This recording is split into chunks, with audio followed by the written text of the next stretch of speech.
안녕하세요, 루이스입니다. 자, 이제 중등 임용이 며칠 남지 않았는데요. 그래서 최근에 초등 임용을 먼저 실시를 했죠. 작년에도 그래서 이 비슷한 컨텐츠를 제작을 했었는데, 이 초등 임용에서 혹시 이번에 출제되었던 것들 중에서 보고 넘어가야 될 게 있는가 한번 제가 좀 봤거든요. 그래서 일부 좀 추려서 여러분께 소개를 좀 하려고 합니다.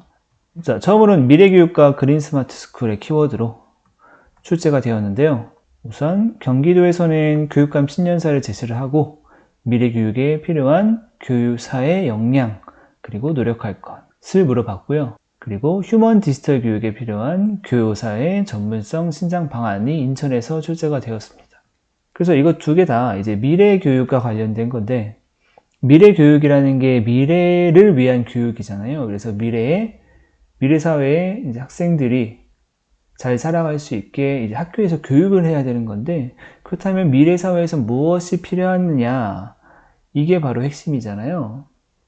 그래서 뭐 다양한 그런 역량이 있죠. 2015 개정교육과정에 나와 있는 역량들 포함해서.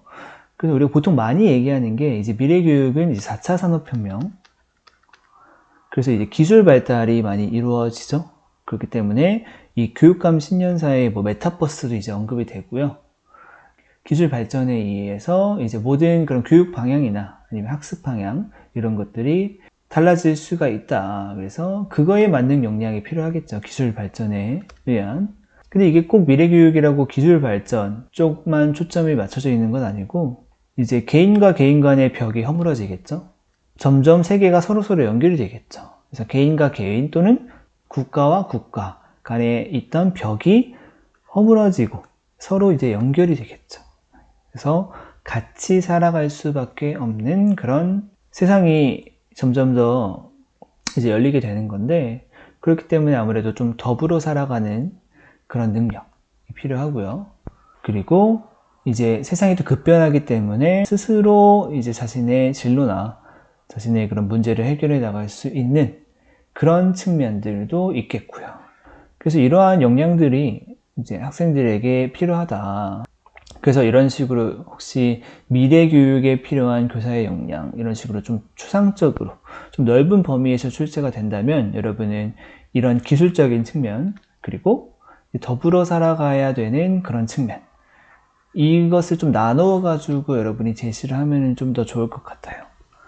특히 이제 교과에서 어떤 식으로 할 것인지, 그리고 학급 운영에서 어떻게 할 것인지, 그리고 전반적인 학교 교육이 어떤 식으로 나가야 될 것인지, 그러면 그거에 따라서 나는 무엇을 더 노력해야 되는지, 그런 것들 여러분이 좀 답변을 준비하면 좋을 것 같고요. 휴먼 디지털 교육, 이런 식으로 뭔가 디지털 이런 키워드를 주었다라고 하면은 아까 말씀드린 대로 4차 산업혁명과 관련된 그런 기술의 발달과 관련된 그런 교육이 필요하겠다. 그런 교육을 할 수 있으려면은 교사도 아무래도 뭐 인공지능 활용 수업이라고 하든지, 아니면은 지금 온라인 수업에서도 지금 많은 그런 이 기기들을 활용할 수 있는 능력이 중요해지고 있잖아요.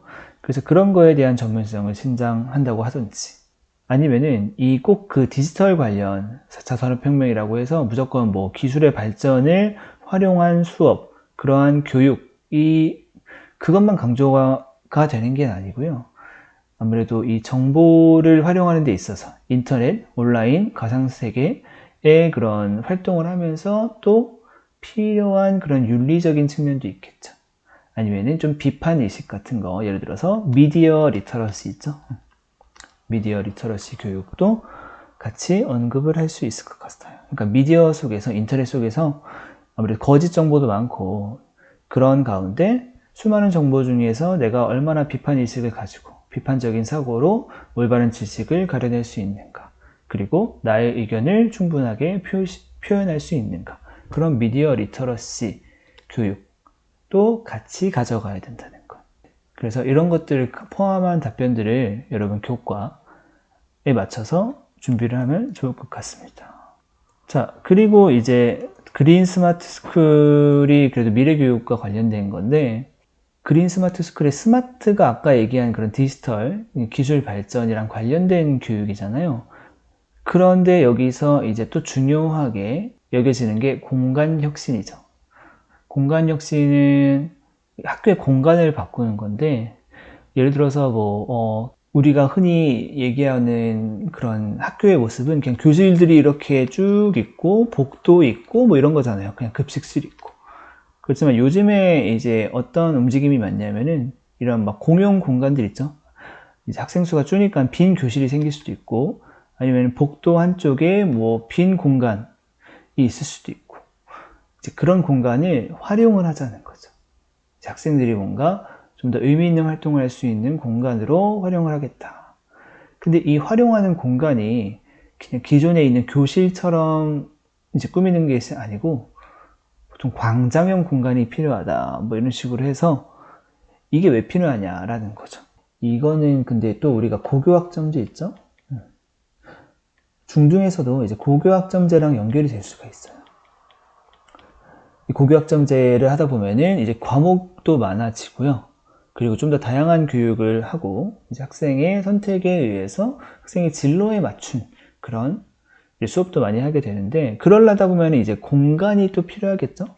이제 뭔가 좀 더 의미 있는 수업을 하기 위한 공간, 그냥 기존에 있는 교실에서만 다 진행을 하는 것이 아니라 이제 학생 주도적으로 뭔가 할 수 있는 그런 공간이 필요한데, 그런 공간이 일반적인 그런 교실 공간이 아니라 이런 광장형 공간이 있으면 좋다. 광장이라고 생각하면 이렇게 사람들이 보통 이렇게 모여서 자유롭게 대화도 하고 그런 공간이잖아요. 그렇기 때문에 서로 간의 이 교류가 단절이 되기보다도 서로 간의 교류가 많아지겠죠.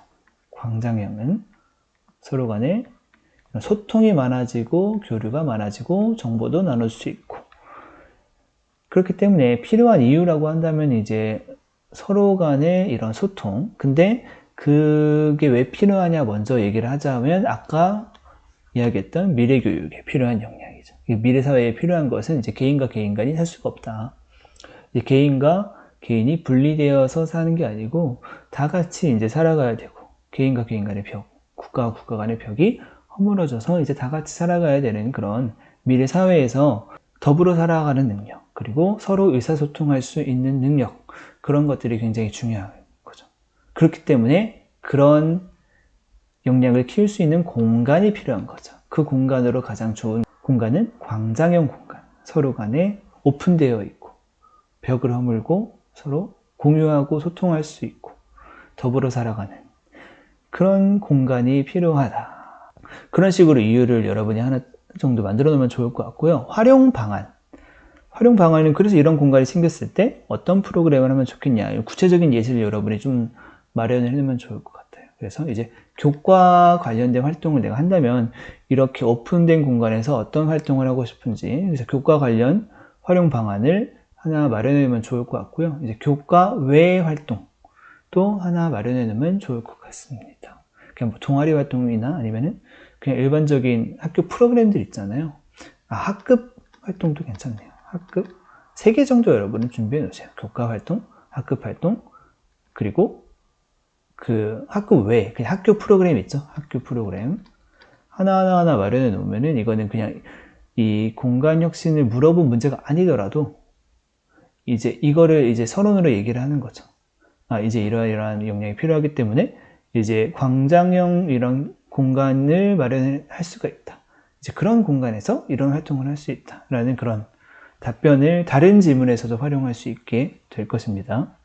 자, 그래서 공간혁신도 이제 중등에서 고교학점제랑 연결해서 또 답변을 하면 좋을 것 같고요. 그리고 그린 스마트 스쿨의 그린 부분이 계속해서 출제가 되고 있어요. 이건 중등에서도 계속 나오는 건데 초등에서도 역시 이번에 2 지역이나 나왔어요. 생태교육, 환경교육. 그래서 이제 기후변화가 아무래도 심각하다 보니까 이제 학교에서도 이제 학생들에게 이 환경교육을 꼭 해줘야 된다라는 게 이제 중요한 이제 교육 방향 중에 하나인데, 그렇기 때문에 여러분이 이제 왜 해야 되는지 이런 거 하나 답변을 만들어 놓으시고, 그리고 구체적인 어떤 활동을 할 수 있는지. 그래서 강원에서처럼 여러분 학급과 관련된 거, 아까 말씀드렸듯이 역시 교과랑 관련해서 나는 환경교육을 한다면 어떤 식으로 하는지, 그리고 학급 활동이라면 어떤 식으로 할 건지, 그리고 그냥 학교 프로그램 있죠. 뭐 동아리라든지 이 세 가지를 구체적으로 준비해 놓으시면 역시 여기저기 써먹을 수 있는 답변이 될 거예요. 환경과 관련돼서. 그리고 특히나 이 학교 프로그램이나 뭐 학급 프로그램 같은 경우에는 교과도 될 수가 있고요. 이제 하나 더 추가로 할 수 있는 게 이제 지역 연계를 해서 어떤 식으로 환경교육을 할 수 있는지 이것도 마련해 놓으면 좋겠죠. 아무래도 환경 같은 경우에는 학교뿐만 아니라 그 지역 사회가 중요한 거기 때문에 지역 기관과 연계할 수 있는 방안, 특히나 여러분이 지원하는 지역과 관련돼서 예를 들어서 여러분 강원도다 이러면은 강원도에서 지역사회와 연계해서 생태교육이나 환경교육을 한 사례들을 좀 찾아보시면은 좋은 답변이 될 수도 있을 것 같아요. 네, 네이버 같은 데 그냥 찾아보시면은 생각보다 사례들이 많이 나오거든요. 그런 지역사회에서 환경교육을 어떻게 하고 있는지. 네, 이런 것들 답변 마련해 놓으면 좋을 것 같습니다. 자, 그리고 이제 초등에서 무려 3지역에서 나왔어요. 경기, 서울, 세종. 새학년 준비 기간에 대해서 이번에 나왔더라고요. 그래서 중등에서도 사실 새학년 준비 기간은 중요한 기간이기 때문에 출제가 될 수도 있을 것 같고 이게 기출이 많이 되진 않았거든요, 중등에서. 그래서 간단하게라도 여러분 그 답변을 하나 만들어 놓으면 좋을 것 같아요, 혹시 모르니까. 그래서 새학년 준비 기간이 뭐냐면은 여러분이 합격을 하실 거죠, 그쵸? 네, 합격을 하고 그런 다음에 신규 연수 같은 걸 이제 다녀오고 그러고 난 다음에 2월 말쯤에 출근을 좀 며칠 하셔야 될 거예요. 네, 그렇지만 이 출근을 할 수밖에 없는 게 3월 달에 이제 새학기가 시작이 되잖아요. 새학기 시작되면 이제 첫날부터 학생들이 오겠죠. 학교는 학생들이 오는 순간 엄청 정신없고 엄청나게 바빠져요. 특히나 3월은 더 바쁜 게 이제 학생들에게 뭐 거들 것도 굉장히 많고 안내사항도 굉장하게 많고 그리고 내가 이제 새로운 학년에 아직 적응도 안 되다 보니까 모든 일들이 다 시간이 오래 걸려요. 그래서 굉장히 정신 없으니까 뭐를 할 수가 없냐면은 학급을 어떻게 운영할지 하루하루 조회 종류를 어떻게 할지 학급을 어떤 식으로 프로그램을 운영할지 그리고 수업을 어떤 식으로 운영할지에 대한 틀을 세울 시간이 없어요. 대략적인 틀, 방향을 세울 시간이 없단 말이죠. 그렇기 때문에 이제 3월 들어가기 전에 2월 보통 마지막 주나 이런 쯤에 이제 새학년을 준비 기간을 가지죠. 학교마다 프로그램이 다른데 뭐 이런저런 도움이 되는 연수를 진행하는 학교도 있고 아니면은 그 교과별로 좀 회의를 많이 하고 이제 업무 부서별로 회의를 많이 하고 뭐 그런 학교들도 있고요. 그렇기 때문에 이 새학년 준비 기간의 필요성은 아까 말씀드린 대로 3월에 근데 좀 면접 답변으로서 3월에 굉장히 바쁘기 때문에 미리 이런 학급 운영이나 수업을 준비해야 된다 이런 식으로 얘기하면 너무 심플하잖아요. 그렇기 때문에 뭔가 여러분이 그 교직관이 담겨있는 그런 멘트를 하면 좋거든요. 필요성이라고 한다면 제가 생각하기에는 이 기대감이죠. 학생들의 기대감. 그래서 학생들 같은 경우에는 이 2학년이다, 만약에 2학년이다 라고 하면은 3학년으로 올라간다. 내가 3학년에 몇 반 소속이 되는지 그 반편성 결과가 매우 궁금해요. 그리고 너무 중요해요. 이제 학생들도 이제 학년이 넘어가면서 그 새 학년이 되면 새로운 마음가짐을 하거든요. 심지어 어떤 굉장히 많은 문제를 일으켰고, 뭐 학교에서 이런 말썽을 많이 피웠던 학생도 이 새 학년, 새 학기 처음에는 올해는 좀 안 해야지. 올해는 좀 그래도 제대로 해봐야지. 라는 마음가짐이 있어요. 그런데 그 학생들을 올바른 방향으로 계속 끌고 가기 위해서는 그래서 첫날 그리고 학기 초가 매우 중요하거든요. 그래서 이 학생들 입장에서는 첫날에 이제 담임 선생님이 새로 오시죠. 새로운 담임 선생님이 뭔가 첫날부터 굉장히 뭔가 체계적이고 그리고 확실한 철학이 있는 그래서 우리 학급은 이러이러한 학급이 될 것이다. 이런 이야기를 뭔가 체계적으로 이야기한다면은 준비가 잘 된 느낌이 들면은 학생들 입장에서는 기대감이 높아져요. 소속감이 높아지고. 그래서 올해 뭔가 되게 의미 있는 학급이 될 것 같다.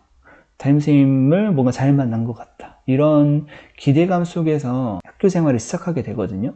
그래서 엇나갈 수 있는 학생들도 이러한 학급의 소속감과 기대감을 심어주면서 올바른 방향으로 이제 끌어갈 수 있는 그런 시간이 될 수가 있는 거죠. 근데 이런 식으로 이제 진행을 하기 위해서는 그 전에, 그죠? 그 전에 새학년 준비 기간에 이 틀을 만들어 놔야죠. 나는 학급은 어떤 식으로 운영하고 싶다.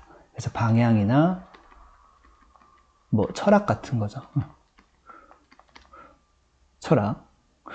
그런 것들을 이제 세워놓고 가야 되는 거죠. 네, 세워놓고. 그래서 예를 들어 드릴게요. 이거는 자신의 규칙관에 따라서 달라질 수가 있는데, 예를 들어서 나는 정말 이제 학생들에게 가장 중요한 것을 먼저 생각해 보는 거죠. 나는 1년 동안에 우리 학급에서는 따돌림이 없어야 된다고 생각한다. 따돌림. 아니면은 나는 정말 서로 배려하는 학급을 만들고 싶다. 바로 그래서 이게 학급 철학인 거죠. 운영 철학인 거죠.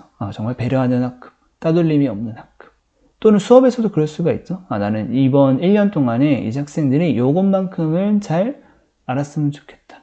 뭐 창의적으로 사고하는 방법 좀 키워주고 싶다. 이런 식으로 큰 방향을 잡는 거죠. 큰 방향을 잡은 다음에는 이제 세부 프로그램들이 나올 거예요. 그렇다면 나는 수업을 이런 식으로 하겠다. 평가를 이런 식으로 하겠다. 학급 운영에는 이러이러한 프로그램을 좀 운영을 해야겠다. 라는 게 가능하거든요.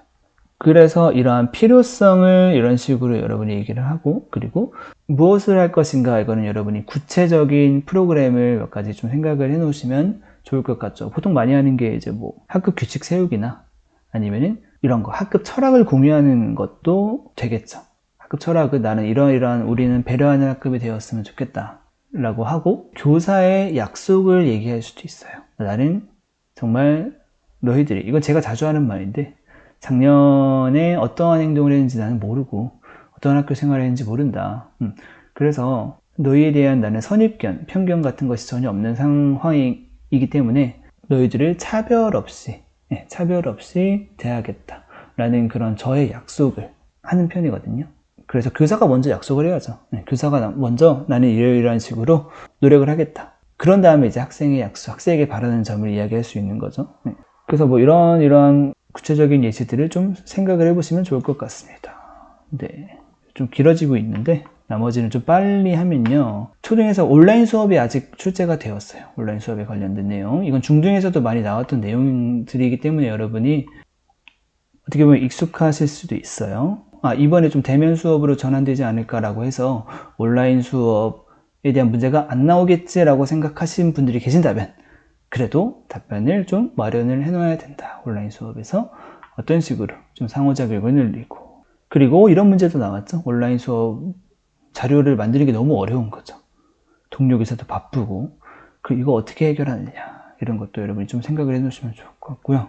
생활지도 학급 운영 관련해서는 역시 중등에서도 좀 많이 나왔던 패턴들이 나왔어요.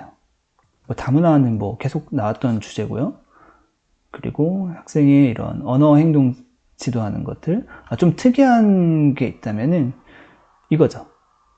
학생이 학급회의 결과라면서 알림장을 없애자고 한 거예요. 선생님, 학급회의 결과로 알림장 없애기로 했습니다. 근데 교사가 그래 없애자 이렇게 가는 거죠. 그렇기 때문에 학부모가 막 난리가 난 거예요. 애들 다음날 준비물이 뭔지도 모르겠다. 왜 알림장이 없어졌냐. 그래서 여기서 문제가 뭐냐라는 거죠. 그래서 학급회의라는 것은 학생에게 좀 선택권을 주고 학생이 주도를 해서 이제 학급 운영을 하도록 한 것까진 좋은데 이제 교사가 무조건 학생 말만 들어주면 안 되는 거죠. 그래서 이게 사실 알림장이 필요하다는 것은 학생들도 다 알 거예요. 그렇지만 좀 편하려고, 학생들이 편하려고 요구하는 것들은 그러면은 이제 너네가 이거를 없애는 대신에 어떤 식으로 너네가 알림을 전달할 거냐, 그러한 이런 대안까지 토론이 같이 돼야 되는 거거든요. 그걸 없애자고 하는 것은 무거운 책임이 따르고 그 책임을 유지할 수 있을 만한 대안, 그리고 그런 책임을 놓쳤을 시에 예를 들어서 알림장 안 쓰고 다른 방식으로 하기로 했는데 준비물을 안 가져오거나 이런 일이 많아졌다, 이런 상황이 발생했을 때 너희들은 어떤 식으로 그것을 책임을 질 거냐라는 것들. 네, 그래서 그런 것들도 같이 고려가 돼야 되는 게 이제 학급 자체죠. 아무래도 학생들이 자유롭게 결정하고 운영하는 건 좋은데 교사가 하는 역할이 있어야죠. 그래도 네, 교사가 중심을 잡아줘야 되는 그런 문제가 좀 신선하게 나왔죠. 네, 확실히 필요한 내용이긴 하고요. 그리고 학부모 면담을 위해서 준비해야 될 것, 뭐 이런 것들도 나왔고요. 보통 이제 학생 면담을 위해서는 항상 이 교무 수첩이죠. 교무 수첩이나 아니면은 뭐 어디가 되겠든 상관없는데 이제 학생의 행동 특성을 수시로 기록을 해놓는 게 가장 좋아요. 기록을 해놓고 학생의 특성 파악, 그리고 학기 초에 이제 학생이 어떤 뭐 특징을 가지고 있는지 개인 상담을 하거나 아니면은 뭘 이렇게 소개하는 것을 좀 써서 내라 라는 그런 자료를 받거나 해서 학생을 최대한 파악해 놓고 많이 관찰하고 기록하고 그것을 토대로 이제 학부모랑 면담을 해야죠. 네. 그리고 교직관 교사의 자세는 역시 뭐 이런 문제들이 나왔는데요. 중등에서 많이 안 다뤄졌던 그런 내용들도 있어요. 뭐 예를 들면은 이런 거 있죠. 네. 조퇴를 하려고 하는데 급한 회의가 잡혔다. 참 난감한 상황인데 우리는 그래도 면접을 해야 되잖아요. 그래서 역시 학교일이 우선이다라는 것 방향으로 얘기하는 게 좋겠죠. 네. 그리고 이런 것도 있어요. 선호하는 학년을 맡아서 지도하기 쉬울 것 같아. 그래서 이게 3학년이라고 예시가 나왔는데 초등학교가 3학년이 생활지도가 가장 그래도 수월한가 봐요. 그래서 3학년을 맡았어. 너무 지도하기 쉬울 것 같아. 그러니까 공부 잘하는 학생도 많아 보이네. 생활지도가 쉬울 것 같다 라고 이야기하는 교사의 문제점이죠. 초등의 상황을 잘 아는 건 아니지만 우리도 그렇게 생각할 수 있죠. 나 몇 학년 맡고 싶었는데 몇 학년 맡았다. 훨씬 수월하겠다, 쉽다 라고 생각하는 거. 답변을 하자면 쉬운 건 없죠. 학교 일에 일단 네, 쉬운 건 없죠. 물론 확실히 이제 몇 학년이 이제 문제 행동을 좀 적게 저지른다, 사고를 덜 친다라는 건 확실히 있어요. 그렇지만 학교에는 어떤 게 있냐면은 생각보다 저도 뭐 많이 경험해 본 건데 올해 2학년 상태 너무 좋다더라. 그래서 2학년을 맡았어. 근데 확실히 애들이 뭐 학폭도 확실히 적고 싸우지도 않고 그런 거죠. 근데 쉽다고 생각했는데 알고 보니까 이 우울증을 겪고 있는 학생도 굉장히 많고 좀 더 깊숙이 보니까 그리고 자해를 하는 학생도 굉장히 많았고 그런 거죠. 그러니까 눈에 보이는 게 다 전부가 아닌 거죠. 그래서 쉬울 것 같다라고 생각하는 것은 사실 조금 위험할 수 있다. 그 학생 지도에 쉬운 거는 전혀 없고 이렇게 멀쩡해 보이는 학생도 문제 행동을 안 일으키는 학생들도 사실 자세히 들여다보고 자세히 관찰하다 보면은 더 심각한 그런 도움의 요청을 하고 있는 학생들이 있을 수 있다는 거죠. 그래서 이런 측면을 이야기하면 좀 좋을 것 같고요. 그리고 이것도 문제죠. 공부 잘하는 학생이 많아 보여서 생활지도가 쉽다. 그래서 학생을 지금 공부로 판단하고 있잖아요. 이러면 또 안 되는 거죠. 공부 성적은 이제 학생의 인성을 판단하는 기준이 되어서는 안 되는 거죠. 네, 그래서 이런 측면이 있을 수 있으니까 이것도 한번 여러분 생각해 보시면 좋을 것 같습니다. 그리고 마지막으로 이제 수업 실현이 혹시 좀 독특하게 나온 게 있나라는 걸 좀 봤는데 우선 뭐 그렇게 많아 보이진 않았는데 나눔에서 경기도 선생님들 경우에는 수업 나눔에서 이런 게 나왔어요. 그래서 이 수업이가 아니고 이 수업의 학생이라면 내가 이 수업을 받는 학생이라면 어떤 결과를 제시할 것인가. 그러니까 수업에서 주로 하는 활동이 있잖아요. 뭐를 만든다거나 아니면 어떤 의견을 표현한다고 하든지. 근데 내가 학생이라면은 어떤 답변을 할 것이냐라는 거죠. 그래서 이런 것도 아직 출제가 되지 않았던 내용이라서 생각해 볼 필요가 있는 것 같아요. 내가 학생이라면 이 수업을 어떻게 생각하고 그리고 내가 학생이라면 어떤 답을 할 것인가 이런 것들이요. 그리고 영어 수업 실현에서 경기도에서 이런 게 나왔어요. 학생에게 모두 디지털 기기, 태블릿 PC 같은 게 한 대 있다고 가정하고 수업 실현을 하는 거죠. 그래서 이거는 그 영어과 선생님들 같은 경우에는 그 루이스 카페에 수업 실현 문제, 연습 문제 제가 작년에 올렸던 것이 이 조건으로 하라고 제가 한번 말씀드렸거든요. 근데 출제가 되진 않았어요. 근데 올해도 출제가 될 수는 있다. 그러니까 연습을 한 번쯤은 해보시면 좋을 것 같아요. 그 연습 문제를 하시면 되는데 다른 교과 선생님들도 디지털 기기 활용 수업이 조건으로 나올 수도 있다. 왜냐면은 지금 뭐 서울 같은 경우에는 모든 그 중등 그 교실에 모든 그 중등 교사와 뭐 학생의 그 태블릿 PC를 지급하겠다 뭐 이런 내용도 나오고 있고, 그 전국 다 마찬가지거든요. 디지털 기기를 지금 보급하고 와이파이 설치해 놓고 이런 것들은, 그래서 수업 시간도 이걸 활용해서 해라 라는 조건이 충분히 나올 수 있다. 네, 그래서 여기까지 봤는데, 혹시나 뭐 제가 생각보다 많은 정보를 드린 것 같다면 너무 신경 쓰지 마시고, 그냥 할 수 있는 범위 내에서, 이게 초등이에서 나왔다고 꼭 중등에서 나온 건 아니에요. 그렇지만 내가 열심히 준비했는데 이 부분은 한번 생각 안 해봤네 라는 게 있으셨다면 그 부분만 조금이라도 이제 생각을 해보시면은 혹시나 시험장에서 나왔을 때 훨씬 더 답변 준비하기가 수월하실 것 같습니다. 네, 그래서 2차 시험 잘 보시고요. 여기서 마무리 할게요.